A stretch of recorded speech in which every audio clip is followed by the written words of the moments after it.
ஆனா இப்படி இருந்தும் ஏன் கள்ளச்சாராயம் அருந்தி இறக்கின்றார்கள்?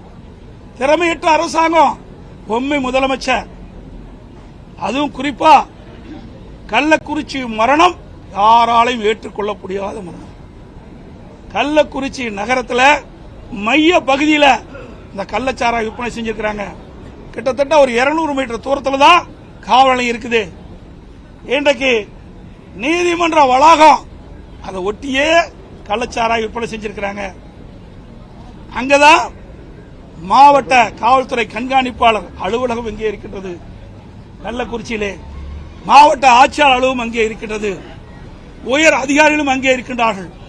மக்கள் அதிகமாக நடமாடுகின்ற அந்த மைய பகுதியிலேயே தொடர்ந்து 3 ஆண்டு காலமாக கள்ளச்சாராயம் விற்பனை செய்து கொண்டிருக்கின்ற சொன்னால் இந்த ஆட்சியுடைய நிர்வாகம் எப்படி இருக்கும் என்பதை பார்க்க வேண்டும். உளவுத்துறை என்ன செய்து கொண்டிருக்கிறது என்பதை நாம் என்ன பார்க்க வேண்டும். இங்கே இருக்கின்ற தொலைக்காட்சிகள் எல்லாம் பல தொலைக்காட்சிகளை நான் பார்த்தேன். நீங்கள் அந்த பகுதி மக்களை சந்தித்து நீங்கள் அந்த பகுதியிலே என்ன நடந்தது என்ற விவரத்தை உங்களுடைய தொலைக்காட்சி மூலமாக வெளிப்படுத்தினீர்கள்.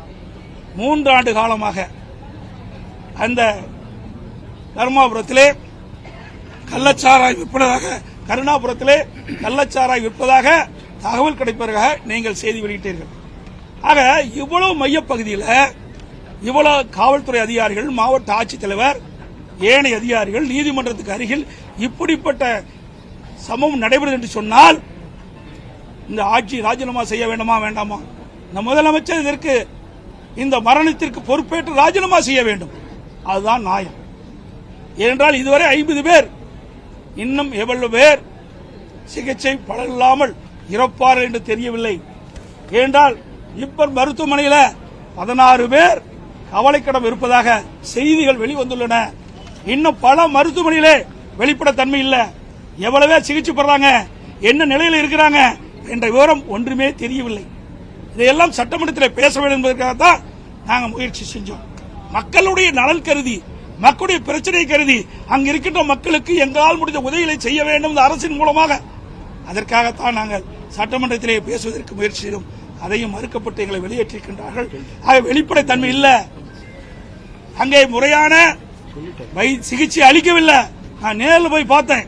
பிரம்மாண்டமான மருத்துவமனையை அதிமுக அரசு இருக்கின்ற பொழுது மருத்துவக் கல்லூரி மருத்துவமனை அங்க கொடுத்தோம்.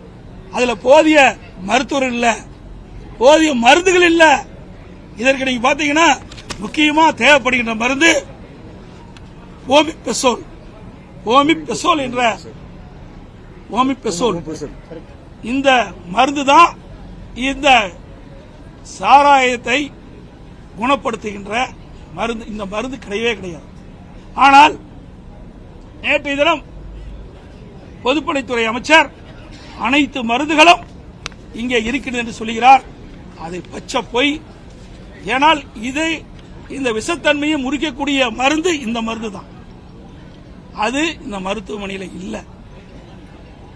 இப்படிப்பட்ட சம்பவம் நடந்துட்டு இருக்குது. முறையாக பாதிக்கப்பட்டவர்களுக்கு சிகிச்சை அளிக்கல. இரண்டாவது, அங்க இருக்கின்ற மாவட்ட ஆட்சித்தலைவர் ஒரு 3 பேர் 18ஆம் தேதி என்று கருதுகிறேன், 19ஆம் தேதி என்று கருதுகிறேன், 3 பேர் இறந்து விட்டார்கள். எனக்கு கிடைத்த தகவலின்படி அவர் வெளியிட்டிருக்கிறார், செய்தி வெளியிட்டார். அந்த 3 பேரும் ஒரு வயிற்று வலி, வயிற்றுப்போக்கால் இறந்தார். இன்னொரு பேர் வயது முதிர்வின் காரணமாக இறந்தார். இன்னொருவர் வலிப்பு வந்து இறந்தார் என்று ஒரு மாவட்ட ஆட்சித்தலைவர் ஒரு பொய்யான செய்தி வெளியிட்டார். இதே மக்கள் நம்பி இன்னும் பல பேர் இந்த கள்ளச்சாராயத்தை அருந்தியதாக ஒரு பெண்மணி பேட்டி கொடுக்கிறாங்க.